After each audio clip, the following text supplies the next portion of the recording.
Ashrukala, the tears in his eyes. Vilokayan, observing. Atrapta, not satisfied. Dragocharam, visible to his naked eyes. Ah, he said, Purusham, unto the Supreme Personality of Godhead. Pada, with his lotus feet. Sparshantam, just touching. Shitim, the ground. Amse, on the shoulder. Unnate, raised. Vinyasta, rested. Hasta, of his hand. Agram, the front part. Uranga Vidvisha, of Garud, the enemy of the snakes. Translation and purport by Srila Prabhupada. Translation. The Supreme Personality of Godhead stood with his lotus feet almost touching the ground while he rested the front of his hand on the raised shoulder of Garud, the enemy of the snakes. Maharaj Prithu, wiping the tears from his eyes, tried to look upon the Lord, but it appeared that the king was not fully satisfied by looking at him. Thus the king offered the following prayers. Purport by Srila Prabhupada. The significant point in this verse is that the Lord was standing above the ground, almost touching it. The residents of the upper planetary systems, beginning from the Brahmaloka, the planet where Lord Brahma lives, down to Swargaloka, the heavenly planet of Indra, are so advanced in spiritual life that when they come to visit this or similar other lower planetary systems, they keep their weightlessness. This means that they can stand without touching the ground. Lord Vishnu is the Supreme Personality of Godhead, but because he lives in one of the planetary systems within this universe, he sometimes plays as if one of the demigods of this universe. When he first appeared before Prithu Maharaj, he was not touching the ground of this earth. But when he was fully satisfied with the behavior and character of Maharaj Prithu, he immediately acted as a Supreme Personality of Godhead Narayan from Vaikuntha. Out of affection for Prithu Maharaj, he touched the earth, but he rested the front of his hand on the raised shoulder of Garud, his carrier, as if to prevent himself from falling down. Since the Lord is not accustomed to stand on earthly ground, these are all symptoms of his great affection for Prithu Maharaj. Perceiving his fortunate position, Prithu Maharaj could not fully look upon the Lord due to ecstasy, but still, in a faltering voice, he began to offer prayers.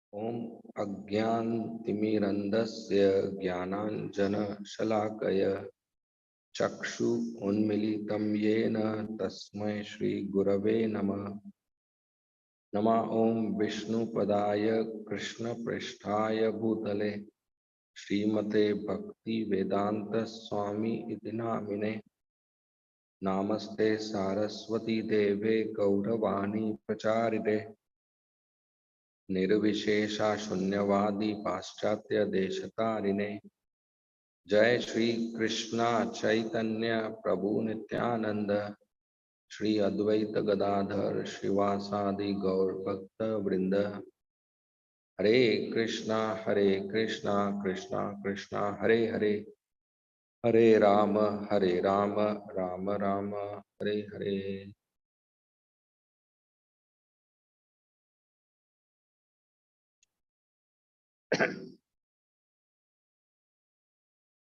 Hare Krishna.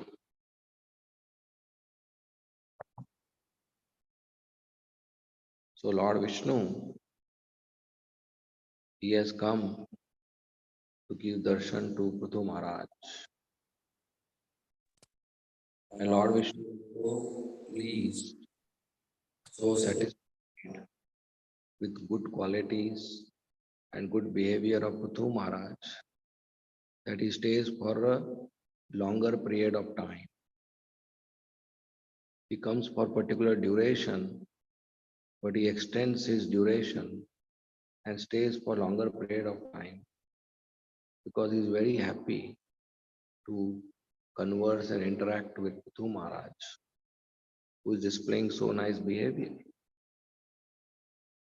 Lord Vishnu, just as Prithu Maharaj is in ecstasy, having darshan of Lord Vishnu, Lord Vishnu also is very joyful seeing Prithu Maharaj. This is his affection for his devotees. Just like we come to the temple to see Radha Girdhari, Radha Girdhari also sees us. So we should come in proper dhoti kurta or sari or proper dress, covering our body, tilak, shaven head, kanti mala, and taking bath, clean heart. Because Krishna also sees us. And when Krishna sees us, he should be happy seeing us. But if we are not clean properly, if you are not dressed properly, if you have sinful habits and break the regulative principles, then Krishna will not be joyful. He will welcome us because everybody is welcome in the temple. But as devotees, we should come and give a pleasant experience to Krishna. Not that I offend a Vaishnava and nicely come to temple and pay obeisances as if nothing has happened. Krishna would notice that. Or I do some violent activities outside the temple. Krishna will notice that. So we should clean our heart also and be very pure. So Krishna is very happy, Vishnu is very happy seeing Prithu Maharaj. Now, when the great demigods from Indraloka to Brahmaloka, when they come to Earth planet, they don't touch their feet on the ground. They are in the sky, few inches above the ground. Because Earth is contaminated, they don't want to contact Earth because there are so many sinful activities happening on Mother Earth. So they, out of their spiritual power, out of their spiritual power, they retain weightlessness. They don't touch Earth. So Lord Vishnu also, when he comes down on Earth, he follows the demigod's formula. He also retains his weightlessness. He doesn't touch Mother Earth. But when he was interacting with Prithu Maharaj, he felt so nice that not only he increased the duration of his visit, he actually touched the earth. He touched his lotus feet on earth so that he can be equal in height and talk to Prithu Maharaj comfortably. But since he is not used to touching the feet on earth, he couldn't balance. So he called Garuda and he kept his right hand on the shoulder of Garuda to take balance so that he doesn't apparently fall down by touching his feet on the earth. That is his affection for his devotees. And when Krishna comes in Vrindavan Dham, uh, when he was 3.5 years old, he requested his father, Nanda Baba, that I will take care of cows. Nanda Baba said, okay, very nice. I will give you cows and you take them to the forest and feed them grass and water and bring them back. Be a Goala, Gopal. Krishna was very happy. But Nanda Baba said, we'll have to ask your mother also. She has to give permission. Yashoda Maiya. So Krishna and Nanda Baba went to Yashoda Maiya and Krishna told Maiya, Maiya, I want to take care of cows in the forest. I asked my father Nanda Baba. He already gave me permission. You also gave me permission. Baba gave, you also give. Maya got upset and she strongly told Baba, what kind of father you are? This boy is still drinking my breast milk and you want to send to the forest? No, I will not give permission. Krishna Balram cannot go to the forest. Krishna said, Maya, Maya, please, please. I want to be Gwala. I want to take care of cows. Let me go to the forest. Maya said, no, you cannot go. You are a small boy. Krishna said, look, Maya, actually, I want to play with my friends in the forest. We don't have a good playground. Forest is a bigger playground. Near our house is a smaller place. So I want to go to the forest and play. Maya said, no. Then Krishna said, Maya, I want to tell you something. He said, what? She said, what? He said, even if you say no, I am going to go. Please give me permission. So when Maya saw Krishna is very stubborn, he said, okay, you go. And on an auspicious day, Nanda Baba gave some calves and told Krishna, look, you are small, so you take calves. When you grow up, I will give you big cows. And then Maya dressed Krishna with new yellow dhoti and red shirt and nice pagdi, nice turban. And Baba gave a stick and some ropes to tie the calves. And with his flute and bugle, Krishna was very nicely decorated with garlands and ornaments. And Yashoda Maya did his arti, and that was his first date going to the forest. When Krishna was leaving the gate, Yashoda Maya stopped. Krishna, wait, wear slippers and go. How can you go like this without slippers? Krishna was going barefoot. Krishna said, no, no, I don't want slippers. Yashoda Maya said, in the forest there will be thorns and there will be stones and pebbles and dust and water and mud and muddy water, kichad and all sort of things. And hot summer, the sand will be hot and the thorns will prick your soft feet and the pebbles and stones will prick your soft feet. Your feet are very soft, they will get hurt. So you take slippers and go. Krishna said, no, no, I cannot take slippers. Ayya said, why you cannot take slippers? He said, because my cows don't wear slippers. How can I take slippers? Krishna worships and loves his cows so much that he says, my cows don't wear slippers. How can I wear slippers? I am serving them. They are master and master is not wearing slipper. How can servant wear? That is cow protection. So as soon as all the cows heard that Krishna is going to go all over Braj without slippers, all the cows all over Braj, they went on the in the forest and they started very hard stamping on the ground, and all the stones and pebbles they made into small fine Braj Raj, fine sand, very very fine soft powder, so that wherever Krishna goes he doesn't feel hurt. And that's how you find in Braj very soft sand even today at many places, especially Raman Riddhi and Govardhan. So then Krishna went without slippers. And wherever Krishna would go on the sand, on the Brajra, there will be imprint of his lotus feet. And Krishna's lotus feet has some marks like elephant goad and swastik and barley cone and fish and sacrifice kunda. Many, many auspicious marks are there. So all over Braj, wherever Krishna would go, there will be auspicious lotus footprints.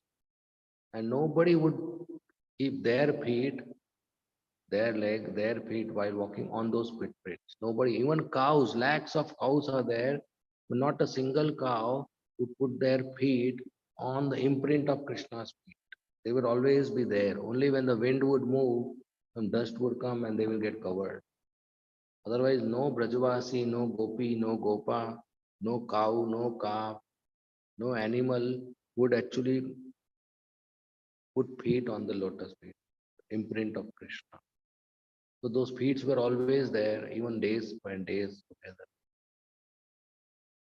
And that is how Nanda Baba and Yashoda Maiya would find out where is Krishna gone by seeing the footprints.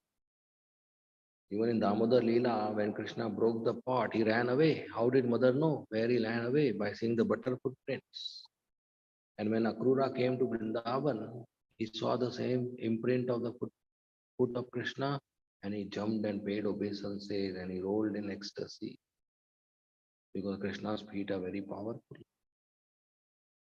In fact, Krishna danced on Kaliya, and Kaliya was very afraid when Krishna told him to go away from Yamuna because Kaliya said, wherever I go, Garuda will come and kill me. Out of his fear, I am staying in Yamuna because he cannot come in Yamuna because of Saubari's curse. So Krishna said, no, now since I have danced on your head, my lotus footprint is there on your head, and Garuna sees my lotus footprint with all the auspicious marks, he will understand you are protected by me, so he will not touch you. And that is what happened. Kalia even today is there in Fiji Islands, protected by Krishna's lotus footprint. Even Kunti Maharani, in her prayer, she mentioned that, my dear Krishna, because your lotus footprints are there on the kingdom, that's why our kingdom is protected. And that's why cows are giving milk. And that's why rivers and oceans are giving pearls and diamonds and minerals are there in the earth. That's why rain is happening. That's why trees are giving fruits and fields are giving grains and vegetables. Because your lotus footprint is there, that's why the earth is auspicious. And that's true. Only when Krishna's lotus feet is there in our life, then our life is auspicious. In Nectar of Devotion, it is mentioned that every day one should touch the lotus feet of the deity. Of course, we all, those who don't go on the altar, cannot touch the lotus feet of deity. That's why we do the Shatari on the head. That are actually two lotus feet of Krishna on the top. Krishna's lotus feet come out and bless us on our head. So everybody who is visiting the temple, especially in the morning, they get the mercy. So by Krishna's lotus footprint or Krishna's lotus feet, when we take shelter of Krishna's lotus feet, we can easily cross the material ocean. Krishna says, Mama Maya Durataya. My Maya is very, very difficult to overcome. But one who surrenders at my lotus feet, it is very easy. Just like there is a vast ocean and we cannot cross the ocean. The material existence is like an ocean. We cannot cross. But when we take shelter of Krishna's feet, that ocean becomes like a calf's hoof print, very small. We can just walk out. When, take, when we take shelter of Krishna, we can easily cross this material world. So those feet of Krishna, which when washed by water, that water becomes Mother Ganga. And when you take bath in Mother Ganga, all your sinful reactions go away. Those feet of Krishna, which are so pure, so powerful, apapavidam, which can destroy all the sinful reactions. With Lakshmi Devi already always massages and worships. With Lord Shiva takes on his head the Ganges water. Brahma takes on his head Ganges water. Those lotus feet of Krishna, Vishnu, he kept on the ground only for Prithu Maharaj.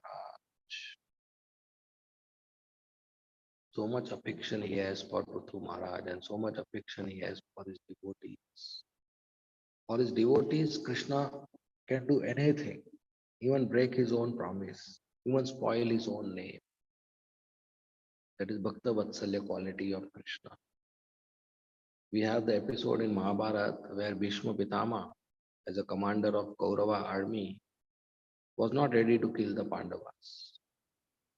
So Duryodhana was very upset.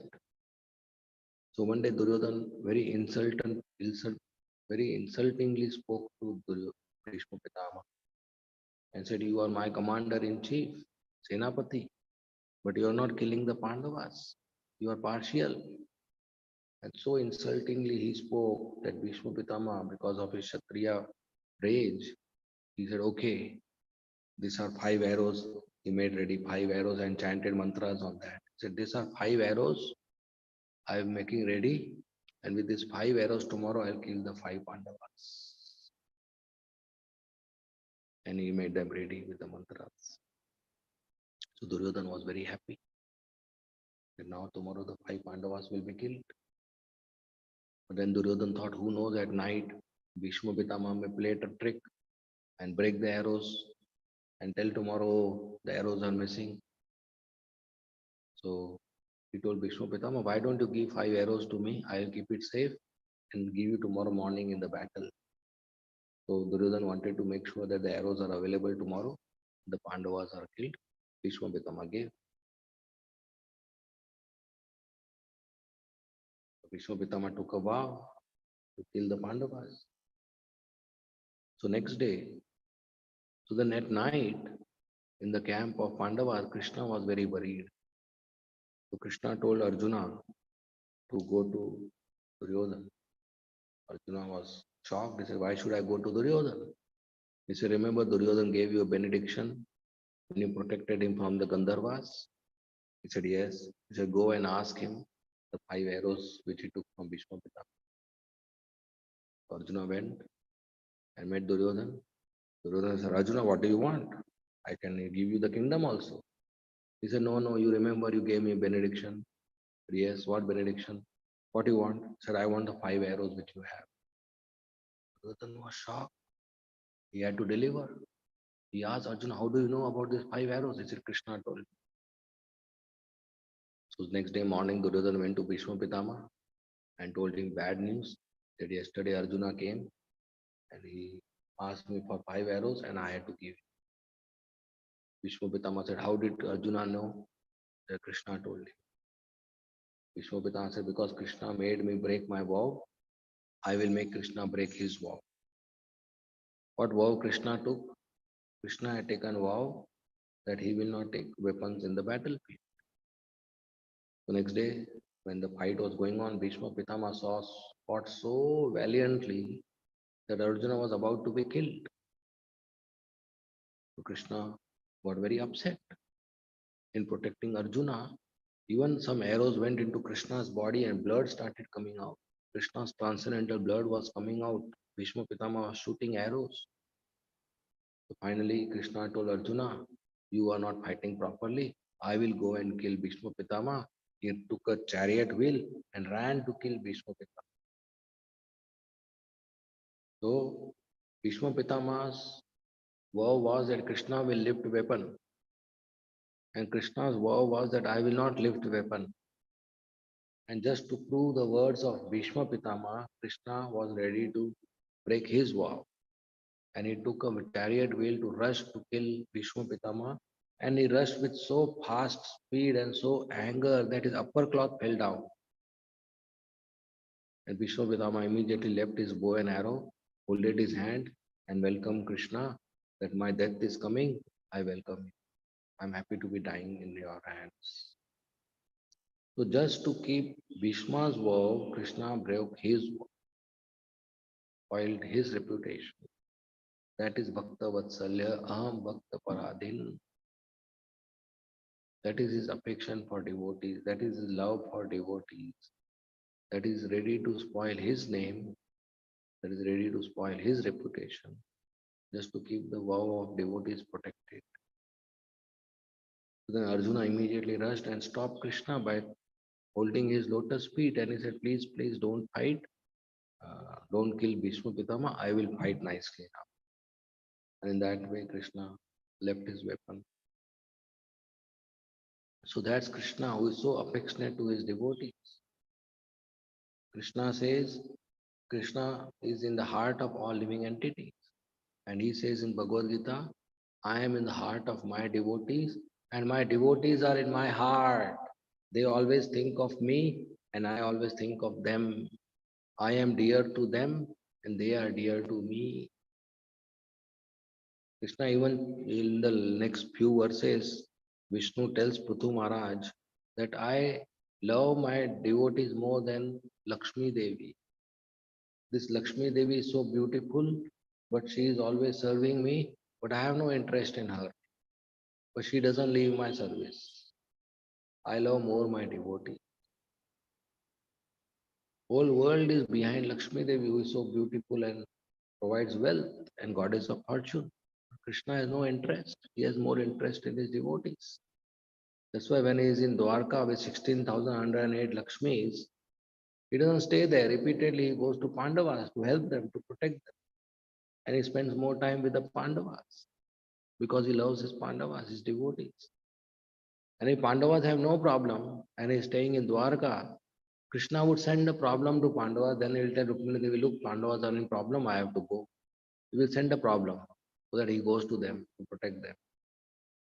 That is his love for his devotees. So here he has so much love for Prithu Maharaj that he kept his feet on the ground. And Prithu Maharaj saw this and he was in ecstasy. Initially, he couldn't, there were tears in his eyes and he couldn't see properly. And his voice was choking up in ecstasy, so he couldn't speak properly. He was just seeing the lotus face of Vishnu and he was not feeling satisfied because, and it's true, by two eyes you cannot feel satisfied seeing Krishna. Krishna is so beautiful that the gopis would want millions of eyes to see Krishna. And the gopis would complain that why did Brahma made our eyes to blink? Because when the eyes blink, momentarily we cannot have darshan of Shyam Sundar. So that is gopis' experience because they get attracted to the beauty of Krishna. Who is such a beautiful boy, young boy, cowherd boy, Gopal, Shyam Sundar. So momentarily, Prithu Maharaj, he felt dissatisfied. He was not satisfied seeing Krishna with two eyes, and that too covered with tears. He cannot see properly, and his voice was choked up, and he was in ecstasy. His head was bowed down, but then still with faltering voice, he offered many beautiful prayers and responded to Vishnu who wanted to ask him a benediction. Very nice prayers he offered. Those prayers we'll discuss tomorrow. Thank you very much. Srimad Bhagavatam ki jai. Srila Prabhupada ki jai. Hare Krishna. Any questions?